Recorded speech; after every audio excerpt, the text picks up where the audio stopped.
Os rins são dois órgãos com um tamanho aproximado a uma mão fechada em formato de feijão. Em quantidade de 2, eles estão localizados imediatamente abaixo da caixa torácica, um em cada lado da coluna vertebral. Todos os dias, os 2 rins filtram cerca de 120 a 150 litros de sangue para produzir cerca de 1 a 2 litros de urina. Qual é a função dos rins? Cerca de 70% do peso de um indivíduo adulto são representados por água. Essa enorme quantidade, por outro lado, apresenta grandes oscilações. Como a água constitui de 70% a 90% do volume total de alimentos ingeridos pelo homem, nada entra e sai do organismo em volume tão elevado quanto a água, exceto o ar. Aparentemente, tal quantidade de água absorvida criaria para os rins a finalidade principal de drená-la continuamente do corpo, como um mero resíduo inócuo. Mas, na verdade, toda essa água que entra é necessária às funções orgânicas. Além da água ingerida com alimentos sólidos e líquidos, o homem precisa completar suas necessidades com a ingestão de água pura, embora o próprio corpo produza água subproduto acidental de atividades bioquímicas. No organismo, a oxidação de gorduras, proteínas e açúcares resulta na produção diária de quase meio litro de água. O processo é semelhante ao da combustão, na qual os átomos de oxigênio se combinam com os de hidrogênio para formarem água na forma de vapor. Por existir como elemento integrante de quase tudo, a água é um solvente universal. De certo modo, no decorrer do tempo, quase tudo se dissolve em água, inclusive a pedra. A água é, portanto, um veículo ideal para transporte e intercâmbio de substâncias essenciais ao corpo. Em solução ou em mistura, os sais inorgânicos, proteínas, vitaminas, hormônios, gorduras e açúcares são transportados em veículo aquoso. Por isso mesmo, a água desempenha um papel fundamental no processo da osmose, que é a passagem do solvente ou de outras substâncias através de membranas semipermeáveis que separam duas soluções de desigual concentração. A solução mais concentrada, que exerce maior pressão, atrai as moléculas do solvente, provocando assim a migração deste último, até que as concentrações se equilibrem. Como as células do organismo são envolvidas por paredes semipermeáveis, as escórias resultantes do funcionamento celular passam para o líquido intersticial que banha as células. Da mesma maneira, substâncias nutritivas passam do líquido intersticial para o interior da célula. Quase toda a água do corpo está no interior das células. O sangue contém apenas cerca de 10% e o restante se distribui por outros líquidos, sobretudo o intersticial. Além dessa função de veicular as substâncias essenciais ao organismo, a água funciona, também, como elemento regulador da temperatura. A perspiração umedece a pele, de onde a evaporação rouba calor e baixa a temperatura circundante. Mesmo insensível, a perspiração sempre ocorre. Por essas razões, os níveis de água no corpo são fundamentais para o equilíbrio fisiológico. Mas o trabalho dos rins não tem por finalidade única nem principal a eliminação do excesso de água. Na urina, a água entra mais uma vez como veículo que permite a excreção de resíduos resultantes da atividade orgânica. E o caso da ureia, bagaço final das proteínas aproveitadas e reaproveitadas pelo organismo. Uma terceira função dos rins consiste no controle da composição do sangue, no que diz respeito aos diferentes sais inorgânicos, tão importantes devido à sua função osmótica. Esse controle dos níveis salmos é feito mediante a eliminação dos excessos pela urina.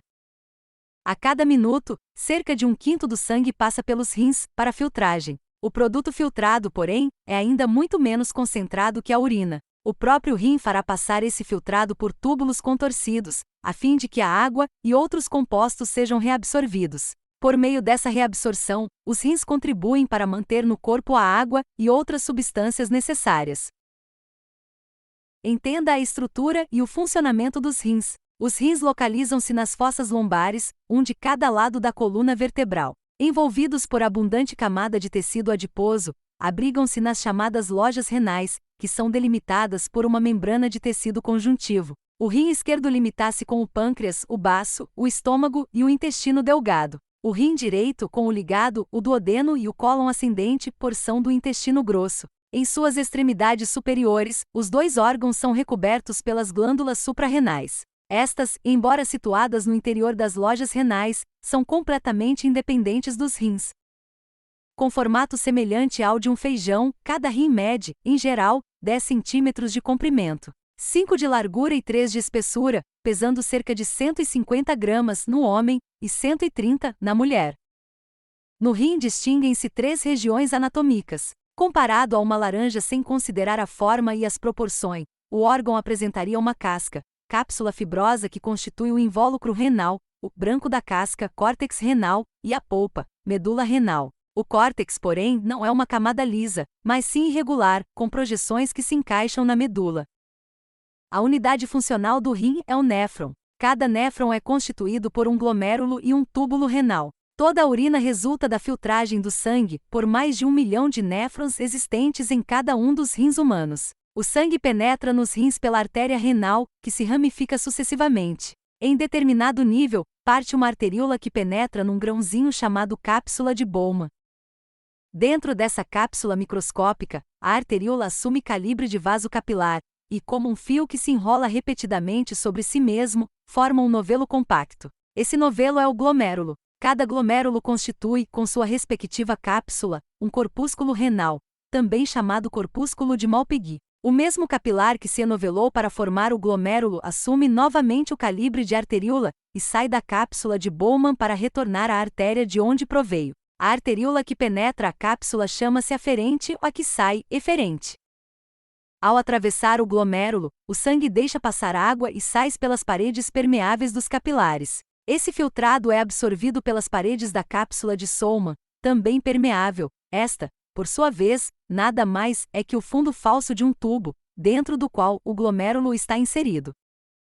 O filtrado absorvido pela parede da cápsula de Bowman penetra num tubo sinuoso, o tábula contorcido proximal, primeira porção do túbulo renal, próxima ao glomérulo.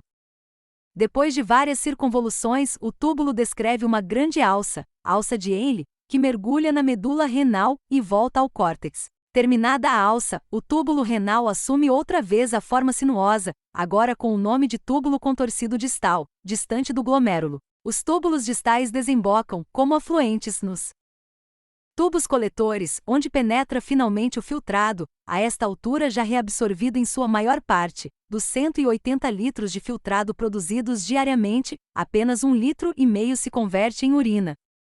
Os tubos coletores desembocam em vias de calibre maior, os duetos capilares. Estes últimos se dispõem lado a lado com vasos, para formarem pirâmides com a ponta voltada para o interior do rim. O vértice de cada uma dessas pirâmides, com 10 a 25 aberturas de duetos, constitui uma papila, minúsculo chuveiro que se projeta para dentro de uma câmara chamada cálice renal. Dos diversos orifícios de cada papila flui urina, já quase completamente elaborada.